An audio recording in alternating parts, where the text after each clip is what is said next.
Hello, awesome artists. Today we are going to be drawing inspiration from a story we just listened to called Edward the Emu.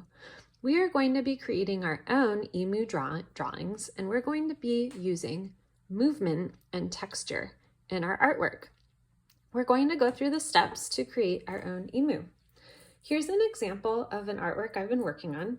We're going to go through the steps to draw out the face, and then we're going to add all these beautiful lines using crayons or markers or colored pencils, whatever you have available, to create this movement and texture of the feathers of the emu. So to get started, just want to use a regular piece of paper, and I drew out my emu face with a pencil first, and then I traced it, just so if I needed to erase something, I could. So we want to put our head kind of up and have enough space for our body. So I'm going to do two kind of large oval shapes like this, pretty far apart. You don't want them too close, for our emu eyes. And if you do one too big or you don't like the shape of them, you can erase it if you're using a pencil. And then I'm going to do two circles on the inside of those. Like this one's a little bit smaller than this one, so since I'm using a pencil, I can erase it and kind of fix it so that I like the way it looks. There, I think I'm pretty happy with that. Now we're gonna work on the beak, and everyone's might look a little bit different. To do this, I did started with just like kind of a curve. So this is gonna be the edge of the mouth. And then that kind of shows me how I need to go up and down. And another curve. And then I'm gonna slope my beak down. And if yours looks different than mine, that's totally fine. And we're gonna draw the mouth. And then our two little nostrils.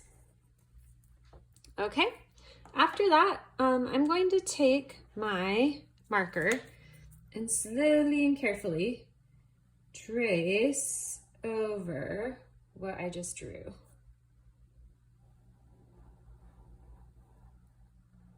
And again, if yours looks a bit different than mine, that's totally fine. It even looks different from the first one I drew.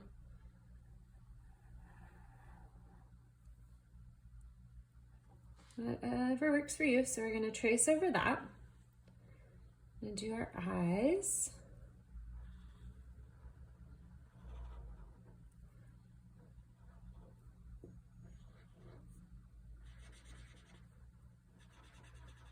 All right, there we go. And then in the first one, I left a little bit of white there. So again, things can change a bit.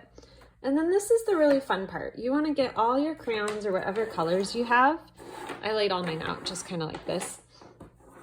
And we're going to add our movement and texture. So I started from this area first and just started working the colors up. And it's kind of like a layering process to do this. So you just want to lightly do these lines. You don't need to press too hard if you're using crayons. And just kind of think about how the feathers would come out and create this really fun movement. And then you can change your colors, of course. And just keep layering and layering.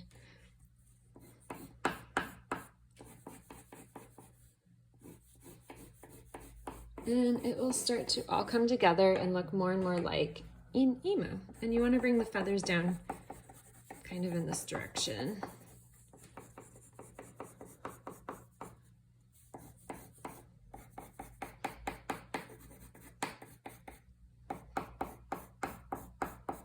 And the more you layer and the more you layer, it will all come together more and more and look more like your emu. And if you wanted to take some black and just kind of go like that to emphasize this area, you can. So I'm gonna just keep layering on until I finish and have my emu. And of course, have fun.